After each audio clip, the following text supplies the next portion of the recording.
வணக்கம். ஜவைஜக் from Javadupatti Pudur. Power writer அப்படிங்கிற YouTube channel மூலமாக உங்களை மீண்டும் சந்திப்பு ரொம்ப மற்ற மகிழ்ச்சி. அத்தோட எங்கள் சேனலை சப்ஸ்கிரைப் பண்ணுங்க, பெல் பட்டன் அழுத்த மறந்துடாதீங்க. அத்தோட எல்லாத்துக்கும் ஷேர் பண்ணுங்க. ஒரு அற்புதமான ஒரு விஞ்ஞான படைப்பின் சாதனம்.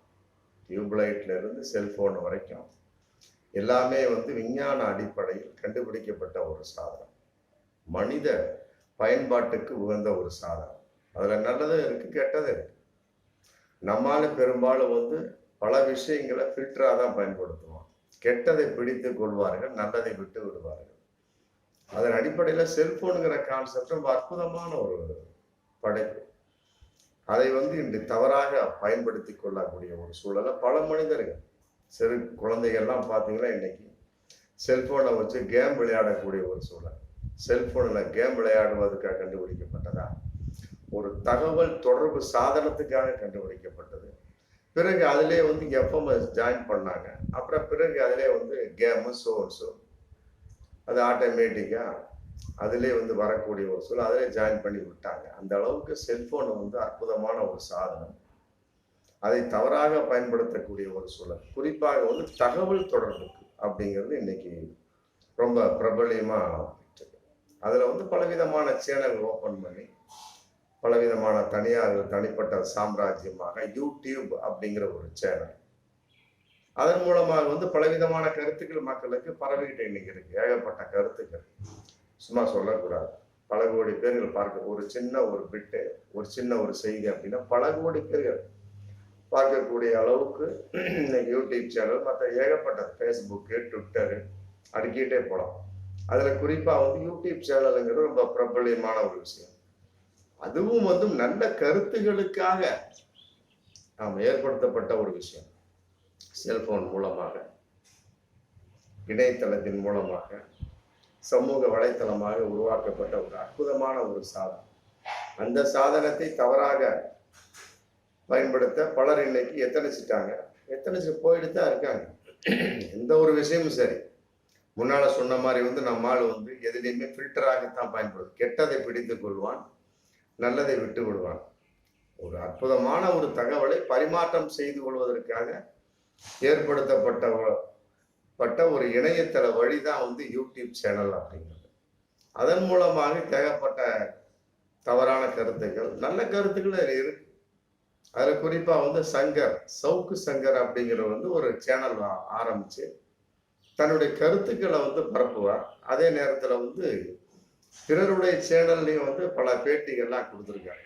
அதன் அடிப்படையில் சமீபத்தில் ஒரு 10 நாளைக்கு முன்னாடி பெண்கள் சம்பந்தப்பட்ட வகையில் தவறான கருத்துக்கள், அது குறிப்பாக பெண் போலீஸார் சம்பந்தப்பட்ட கருத்துக்கள், பெண் போலீஸை பற்றி அவதூறாக பேசி, பெண் போலீஸ் சம்பந்தப்பட்ட தேவையற்ற கருத்துக்களை பேசி மிக பொதுவாக பிரபலியமாக வேண்டும் என்பதற்காக தன் கருத்தை பகிரங்கமாக அவர் பலவிதமாக வெளிப்படுத்துவார். பலவிதமான கருத்துக்களை வெளிப்படுத்தியிருக்காரு. அதன் அடிப்படையில் இந்த கருத்தை அவர் வெளிப்படுத்தினார் ஒரு 10 நாளைக்கு முன்னாடி.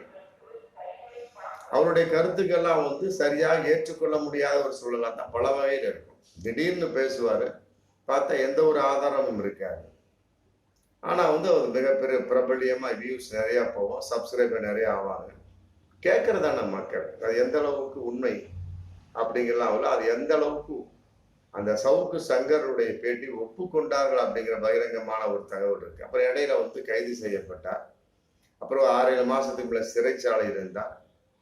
பிறகு இன்னைக்கு தனிப்பட்ட முறையில் வெளியே மீண்டும் ஒரு அவதூறான கருத்துக்களை பரப்பியதாக இன்னைக்கு ஏகப்பட்ட கம்ப்ளைண்ட்ஸ் தமிழகம் முழுவதும். குறிப்பாக பெண் போலீசாரை பற்றி அவர் அவதூறாக பேசினார். பெண்களை பற்றி, பெண் அதிகாரிகளை பற்றி சொல்லப்பட்டு ஏகப்பட்ட பேர், குறிப்பாக பெண்களே அவருக்கு இன்னைக்கு எதிராக போராடக்கூடிய ஒரு சூழல். ஏகப்பட்ட கம்ப்ளைண்ட்ஸ். NTV சம்பந்தப்பட்ட சந்தியா ரவிசங்கர் அப்படிங்கிறவங்க, மற்றபடி ஏகப்பட்ட பெண் போலீஸார், திருச்சியில் ஏகப்பட்ட போலீஸார் கம்ப்ளைண்ட் கொடுத்துருக்காங்க சவுக்கு சங்கர் மேல. அவரை கைது செய்ய வேண்டும், சட்டப்படியான நடவடிக்கை எடுக்க வேண்டும் அப்படின்னு. அடுத்து தமிழர் விடுதலை படையின் நிறுவனர் வீரலட்சுமி, அந்த அம்மா கூட கம்ப்ளைண்ட் பண்ணியிருக்கிறாங்க. அது ஒரு கருத்து சொல்ல வேண்டியதான். யூடியூப் மூலமாகட்டும், மற்றபடி ஃபேஸ்புக் மூலமாகட்டும், மற்றபடி ட்விட்டர், இன்ஸ்டாகிராம் ஏகப்பட்டது இருக்கு. கருத்தை சொல்ல வேண்டியதான். மற்றபடி வந்து ஆணித்தரமாக எப்படிப்பட்ட கருத்தாக இருந்தாலும் அது எவ்வாறு சொல்ல வேண்டும், அதே நேரத்தில் ஆதாரம் இருக்கணும் இல்லையா? இப்போ வந்து சவுக்கு சங்கர் அப்படிங்கிற வந்து இந்த மாதிரி பெண்கள், குறிப்பாக பெண் போலீஸாரை அவதூறாக பேசுறாங்க, கான்செப்ட் ஏகப்பட்ட கம்ப்ளைண்ட் இன்னைக்கு கொடுக்கப்பட்டாலும் அதுக்கு ஆதாரம் இல்லை. இப்போ என்ன ஆச்சு, இன்னைக்கு வந்து போலீஸாரை வந்து அதை அரெஸ்ட் பண்ணிட்டாங்க. தேனியில வச்சு அவர் அரெஸ்ட் பண்ணியிருக்காங்க.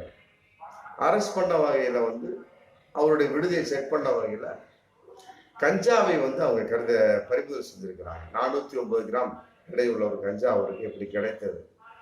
அவரோட 2 பேர் வந்து கூட இருந்திருக்கிறாங்க. அப்ப இவரோட சேர்ந்து மொத்தம் 3 பேர். ஆக 3 பேருக்கு எவ்வாறு கஞ்சா கிடைத்தது அப்படிங்கிற ஒரு மிகப்பெரிய ஒரு கேள்வி இருக்கு இல்லையா? அப்ப பார்க்கக்கூடிய சமயத்துல அரெஸ்ட் பண்ணு போனது வேறு விதமான கேஸ். ஆனா போதை பொருள் வைத்திருந்தார் அப்படிங்கிறது மிகப்பெரிய ஒரு ஆபத்தான ஒரு சட்டப்பிரிவில் இன்னைக்கு கைது செய்யப்பட்டிருக்கிறார். அப்புறம் அவரை கோவை சிறையில் அடைப்பதற்காக கொண்டு செல்றாங்க. போற வழியில அது போலீஸார நேரமா இல்லை இவருடைய நேரமான்றது மிகப்பெரிய ஒரு ஆக்சிடென்ட் நடக்குது. தாராபுரம் ரோட்ல போலீஸ் வேன் மீது இன்னொரு வேன் மோத அந்த இடத்துல வந்து சவுக்கு சங்கர் கை கால் அடிபட்டு, உதட்டில் அடிபட்டு, கை எலும்பு முறிந்து மீண்டும் வந்து ஆஸ்பத்திரிக்கு கொண்டு செல்லப்பட்டு, ஏன்னா ஆதாரம் வேணும் இல்லையா? சில பேர் வந்து அதை வந்து போலீஸார் வேண்டுமென்று செய்தார்கள், ஆளுங்கட்சி வேண்டுமென்றே செய்தது, அவரை வந்து கொலை செய்வதற்கு திட்டமிட்டு பலவிதமான ஒரு அவதூறு கருத்துக்கள் பரப்பாங்க.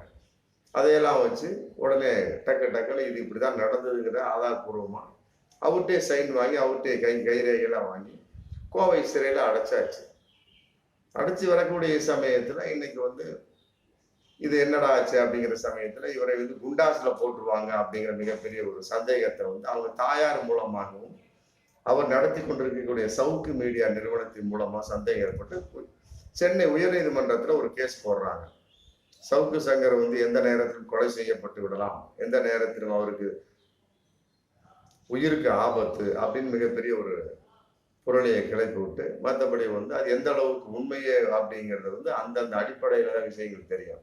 விசாரணை அடிப்படையில் இப்படியோ ஒரு விஷயம் இருக்கக்கூடிய சமயத்துல அவர் உயிருக்கு ஆபத்து அப்படிங்கிற ஒரு மிகப்பெரிய ஒரு விஷயம் எல்லா வகையிலையுமே வரும், அதுல மாற்று கருத்து கிடையாது. அந்த அடிப்படையில வந்து சவுக்கு சங்கர் உயிருக்கு ஆபத்து அப்படிங்கிற கான்செப்ட் அவரை மீண்டும் குண்டாசுல தூக்கி போட்டுருவாங்க அப்படின்னு சொல்லிட்டு சென்னை உயர் நீதிமன்றத்தில் வழக்கு பண்ணக்கூடிய சமயத்துல சங்கர் மீடியா அப்படிங்கிறவங்க அப்புறம் நீதிபதியே சொல்லிடுறாங்க, இதெல்லாம் வந்து அனுமானமாக போடப்பட்ட வழக்கு, அதாவது வந்து எந்த ஒரு முடிவுமே எடுக்கப்படவில்லை. அவர் வந்து பெண் போலீஸை அவதூறாக பேசுகிறார், மற்றபடி கஞ்சா வைத்திருந்தார், அதன் அடிப்படையில வந்து கைது செய்யப்பட்டிருக்கார். மற்றபடி குண்டாசில் போடுவார்களா என்பது வரும் காலங்களை தெரியும். அதனால வந்து அனுமானமாக போடப்பட்டவர்களுக்கு தள்ளுபடி பண்ணிடுறாங்க. தள்ளுபடி பண்ணிட்டு சென்னை உயர் நீதிமன்றத்துல நீதிபதி ஐயா அவங்க ஒரு ரொம்ப அற்புதமான கருத்தை சொல்லியிருக்காங்க. அதாவது என்ன அப்படின்னா, அதான் ரொம்ப கூர்ந்து கவனிக்கப்பட வேண்டிய ஒரு கருத்து. இதுதான் வந்து யூடியூப் சேனலை கட்டுப்படுத்த வேண்டிய ஒரு நேரம் அப்படின்னு ஒரு பிட்டை போட்டாங்க. அதான் ரொம்ப இன்னைக்கு வந்து மிகப்பெரிய ஒரு வைரலா போயிட்டு இருக்கு. யூடியூப் சேனல்ல வந்து இப்படிப்பட்டவர்கள் வந்து தேவையற்ற முறையில கருத்துக்கள் சொல்றாங்க, அது வந்து மிகப்பெரிய பிரபலியமாகுது. உண்மையான கருத்தா இருந்தா பரவாயில்ல, தவறான கருத்து அப்படிங்கிறப்ப அது வந்து மகளை தவறாத்தான சென்றடையும். அதன் அடிப்படையில வந்து இவர் ஒரு கருத்து சொன்னாரு, அதே நேரத்தில் கஞ்சா வகையில இன்னைக்கு போதைப் பொருள் வகையில பிடிபட்டிருக்கிறாரு. ஆமா, அந்த அளவுக்கு நியாயமான ஆள் கையில் எவ்வாறு கஞ்சா வந்தது அப்படிங்கிற கேள்வி இருக்கு இல்லையா? இப்ப பாருங்க, அவர் வீட்டுல மதுரை வாயில் MMDA காலையில் இருக்கிற வீட்டிலேயே வந்து இன்னைக்கு 1.5 கிலோ கஞ்சாவை வந்து பறிமுதல் செஞ்சிருக்காங்க போலீஸார். தேனி போலீஸார் இதுக்காக வந்திருக்கிறாங்க. வந்தவொடனே வீடு பூட்டி இருக்குது.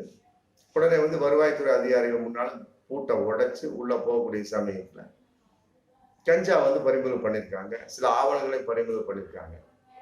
பார்க்கக்கூடிய சமயத்துல இந்த கஞ்சா தொடர்பு, கஞ்சா வியாபாரிகள் தொடர்பு வந்து இந்த சவுக்கு சங்கர் யூடியூப் ஃபேமஸ்ல சவுக்கு சங்கர் அவருக்கு வந்து 8 வருடமாக தொடர்பு இருக்கிறது அப்படிங்கிற ஒரு ஆவணத்தை அதுல கைப்பற்றிருக்கிறாங்க. அப்போ ஒரு விஷயத்துக்காக போய் இன்னொரு விஷயத்துல மாட்டின கதையா நியாயமாக பேசக்கூடிய ஒரு கையில எதுக்காக கஞ்சா வர வேண்டும் அப்படிங்கிற மிகப்பெரிய ஒரு பிரம்மாண்டமான ஒரு கேள்வி இருக்கு இல்லையா? அதன் அடிப்படையில வந்து இன்னைக்கு வந்து உச்ச நீதிமன்றம் கேள்வி கேட்டாங்க. இதான் நேரம், இந்த மாதிரிலாம் உள்ளவங்க வந்து நியாயமா பேசுறாங்க யூடியூப்ல, மற்றபடி அவங்களுடைய பேச்சு எந்த அளவுக்கு நியாயம்ங்கிறது தேவை இல்லையா? அவர் கையில் எதுக்கு கஞ்சா வந்தது? அப்போ வந்து யூடியூப் சேனல்ல இருந்து கட்டுப்படுத்தக்கூடிய நேரம் இது. தேவையற்ற முறையில் வந்து தவறான கருத்துக்களை பரப்பிக்கிட்டு, வதந்தியை பரப்பிக்கிட்டு, தேவையற்ற பிரச்சனையை ஏற்படுத்தி, அவதூறை ஏற்படுத்தி வந்துட்டு இருக்காங்க. அப்ப யூடியூப் சேனல் சம்பந்தப்பட்ட வகையில பல கட்டுப்பாடுகள் விதிக்க வேண்டும். இது தகுந்த நேரம். அதே நேரத்துல நேர்காணல் பண்றாங்க பார்த்தீங்களா, அவங்களை வந்து முதல் குற்றவாளியாக சேர்க்க வேண்டும் அப்படிங்கிற ஒரு தகவலை இன்னைக்கு சொல்லியிருக்கிறாங்க. பேட்டி கொடுக்குறாரு. ஆமா, அவர் வந்து தன்னுடைய கருத்தை சொல்லிடுறாரு. இன்னும் சொல்லணும்னா சில பல யூடியூப் சேனல் பார்த்தீங்கன்னா முதல்ல வந்து இந்த கருத்து என்பது வந்து யார் பேசுகின்ற அவருடைய தனிப்பட்ட கருத்து. இது வந்து ஒளிபரப்பக்கூடிய யூடியூப் சேனலுக்கு வந்து சம்மந்தம் விளைஞ்சு கூட ஒரு கண்டிஷன் போட்டு விட்டுருவாங்க. அதன் அடிப்படையில் பார்க்கக்கூடிய சமயத்தை தப்பித்தாளர்கள் கூட மற்றபடி நேர்காணல் பண்ணக்கூடியவங்க தான் இருக்கிறாங்க. அதாவது திருடனை ஒரு திருடுறதுக்கு துணை போடாம பாருங்க, அவனுக்கு தான் தண்டனை அதிகம் அப்படின்னு சொல்லுவாங்க. கிராமத்தில் ஒரு பழமொழி சொல்லுவாங்க. அது மாதிரி வந்து அவர்கள் பேசுகிறார்கள், ஆனால் இவர்கள் பல கேள்விகள் கேட்கக்கூடிய சமயத்துல மாட்டிக்கக்கூடிய வாய்ப்பு இருக்கிறது. அதனால வந்து அவர்களையும் வந்து நாம் கண்காணிக்க வேண்டும். முதல் குற்றவாளியா யார் நேர்காணலாம் கேட்கின்றார்களோ அவர்களை நாம வந்து உள்ள போட சும்மா விடக்கூடாது, அவர்களும் தண்டிக்கப்பட வேண்டும் போட்டு இன்னைக்கு வந்து சென்னை நீதிமன்றம் வந்து ரொம்ப அற்புதமான ஒரு புள்ளியை வச்சிருக்காங்க. சவுக்கு சங்கரை பொறுத்தவரை எட்பிக்ஸ் அப்படிங்கிறவங்க பேட்டி கண்டார். ஆமா, அது அவருடைய பெயர் வந்து ஜெரால்டு ஃபெலிக்ஸ் ஜெரால்டு அப்படிங்கிறப்ப அவரு இன்னைக்கு தலைவராக இருக்கிறார். பேட்டி கண்டவர் அவரு. சவுக்கு சங்கர் வந்து பேட்டி கொடுக்குறார். அதன் அடிப்படையில் வந்து இன்னைக்கு கருத்து சொல்லி இருக்கிற நீதிமன்றத்துடைய கருத்து வந்து ரொம்ப கூர்ந்து கவனிக்கப்பட வேண்டிய சொல்லுவோம். ஒரு ஆள் தவறு செய்ய போய் இருக்கப்பட்ட ஏகப்பட்ட யூடியூப் சேனல்ல எனக்கு பிரச்சனை வந்து விடுமோ அப்படிங்கிற கேள்விக்கு இன்னைக்கு வந்திருக்கு. அதனால வந்து இது ரொம்ப கூர்ந்து கவனிக்கப்பட வேண்டிய சூழல். சவுக்கு சங்கர் மேல இது வரைக்கும் 6 வழக்குகள் பதிவு பண்ணியிருக்கிறாங்க. அதே நேரத்தில் இன்னொரு வழக்கு புதுசா 6வது என்னன்னா, கிளாம்பாக்கம் பேருந்து நிலையத்துல வந்து இந்த தமிழக அரசு வந்து மிகப்பெரிய ஒரு ஆமா தவறான விஷயங்கள்லாம் பண்ணியிருக்கிறாங்க. ஆமா, சரியான வசதிகள் இல்லை அப்படின்னு சொல்லிட்டு அது சம்பந்தப்பட்ட ஒரு விஷயமா தவறான ஆவணங்களை வந்து தயார்படுத்தி இவராக செய்தார்கள் போட்டு மீண்டும் ஒரு வழக்கை பதிவு பண்ணியிருக்கிறாங்க. மொத்தம் 6 வழக்கு பதிவு செய்யப்பட்ட வகையில் இன்னைக்கு வந்து நீதிமன்றத்துல ஆஜர்படுத்தப்பட்டு மீண்டும் கோவை சிறையில் அடைக்கப்பட்டிருக்கின்றார். அவர் அடைக்கப்பட்டிருக்கின்றார். பிறகு வந்து எவ்வாறு வருவார் என்பது அது நீதிபதி போலீசார் கையில் இருந்தாலுமே கூட யூடியூப் சேனல்ங்கிற கான்செப்டுக்கு ஒரு புள்ளி வச்சுட்டாங்க நீதிமன்றம் அப்படிங்கிறது உண்மையிலேயே மனம் யோசிக்கக்கூடிய ஒரு விஷயமா தான் இருந்துட்டு இருக்கு. வரும் காலங்கள்ல எப்படிப்பட்ட விஷயமாக இருந்தாலும் சரி, நீதிமன்றம் இனி பல சட்ட திட்டங்களை யூடியூப் சேனல் இவ்வாறு தான் பேச வேண்டும், இவ்வாறு தான் ஒளிபரப்ப வேண்டும் ஒரு சட்ட திட்டத்தை ஏற்படுத்தினாலுமே கூட மற்றபடி நமக்குன்னு ஒரு சுயமான ஒரு கட்டுப்பாடு இருக்கு இல்லையா? பிரபலியமா வரணும், பல பேர் பார்க்கணும், வியூஸ் வரணும், சப்ஸ்கிரைப் பண்ணணும் அப்படிங்கிறதுக்காகவே வேணும்னு பண்ணோம் அப்படின்னா தவறான கருத்துக்களை தான் பரவும். அதனால வரும் காலங்களில் யாராக இருந்தாலும் சரி யூடியூப் சேனல் பண்ணக்கூடியவங்க ஆமா தன்னுடைய கருத்துக்களை சரியாக பதிவிடுங்க. ஆமா, எந்த பிரச்சனையும் வராத அளவுக்கு பதிவு. அதே நேரத்தில் பதிவிடக்கூடியவர் அவர்கள் நேர்மையாக இருக்க வேண்டும். சவுக்கு சங்கரை போன கஞ்சா வச்சுக்கிட்டுலாம் இருக்கக்கூடாது. ஒரு தவறு தானே அது. ஏகப்பட்ட இடங்கள் அவர் தங்கி இருக்கக்கூடிய அந்த இடங்களிலே வந்து கஞ்சாவை பறிமுதல் செய்திருக்கிறார்கள் அப்படிங்கும் போதுல அப்புறம் நியாயமாக பேசக்கூடிய எதற்காக அதை செய்தார் அப்படிங்கிற கேள்வி இருக்கு. அதனால பேச வேண்டியதான். யூடியூப் சேனல் சம்பந்தப்பட்ட வகையில் எந்த ஒரு முரண்பாடான விஷயம் இல்லாவிட்டாலும் கூட சொல்லக்கூடிய கருத்துக்கள் வந்து முரண்படாமல் இருக்க வேண்டும், மக்களை சென்றடைய வேண்டும். ஆமா, அதுல வந்து இனி வரும் காலங்களில் யார் யூடியூப் சேனல் நடத்தினாலும் அவர்கள் கவனமாக இருக்க வேண்டும் என்பது இதன் மூலமாக ஒரு உண்மையாக நிதர்சனமாக சவுக்கு சங்கரின் வழக்கின் மூலமாக நாம் உணர்ந்து கொள்ளக்கூடிய விஷயமாக நாம் கருதப்பட வேண்டியது. பார்ப்போம் மீண்டும் அடுத்த வீடியோ. நன்றி.